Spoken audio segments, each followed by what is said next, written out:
Yo, what's good, Facebook? It's your boy Carlos Martin. I'm back for another episode of the Cycle of Life.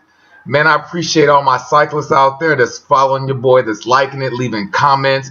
I appreciate all my future cyclists that y'all are going to continue to share my videos with.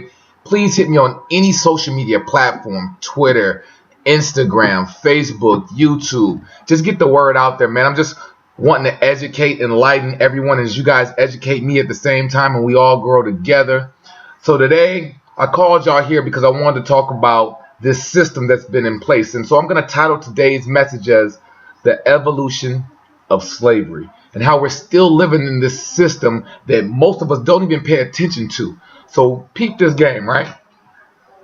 Have you guys ever heard of psychology and this thing called the boiling frog syndrome?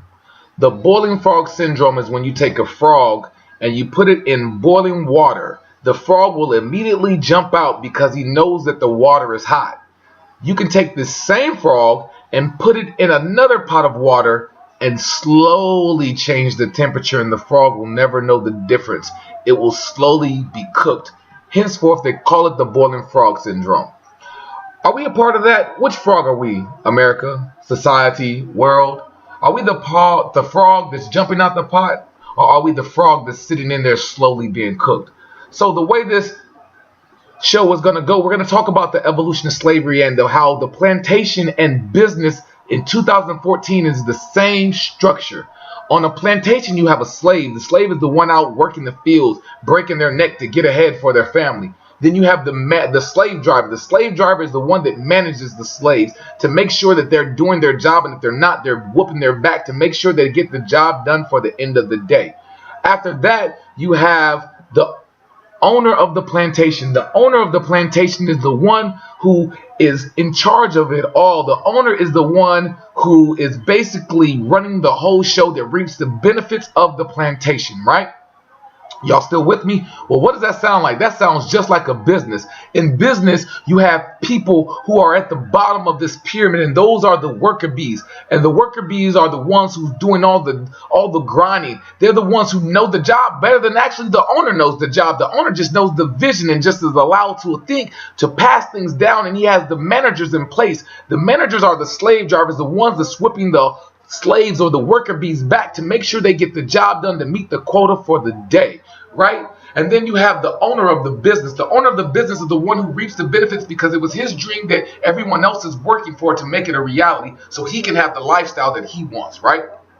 So which plantation are you working for? Is it Google, or is it all the way down to McDonald's? Is it Walmart, or is it Bank of America, or wherever else? So you got to think about these different things. And I'm not saying there's nothing wrong with being on the plantation if it goes inside of your dream. I'm just saying you should be able to own your own plantation. You should always be able to own your own ideas, your own gifts, your own dreams, because we are all blessed enough to be able to have these certain gifts and desires and dreams. The question is, are we disciplined enough to make these dreams a reality? So let's go through this format real quick. You have slaves. From slaves, we went to sharecropping. Sharecropping is when the slaves were free, right? But there's a formula to this in accounting. It's called assets plus liability equals owner's equity. Well, the asset is the one that the owner is what the owner receives, right?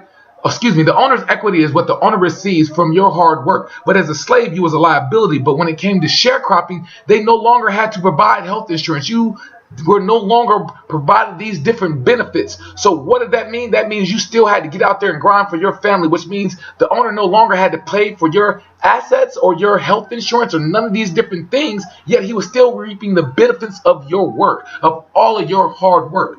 Do you understand what I'm trying to get across to y'all? Because I went through this whole cycle. I was on the plantation myself until I just started thinking better, right? So now after we go through this plantation, we move to factory, right? From factory workers, we went to corporations. And for corporations, we went to this new thing called network marketing. And network marketing is awesome, but at the same time, if you're not the one who constructed the dream of the network, then you're network marketing for someone else to live a reality off the sweat of your back, and then you go find people to put under you, and then so on and so forth. So the question is where are you on this hierarchy? And if you want to do something about it, did you even know that you was on the hierarchy? Now that you know the process of the evolution of slavery, what will you do about it? Please leave comments at the bottom. Let me know that if you like the video. Let me know if you find different points or different things that you can add to the video. I appreciate it. This your boy Carl. Carlos signing off with the Cycle of Life, episode 3.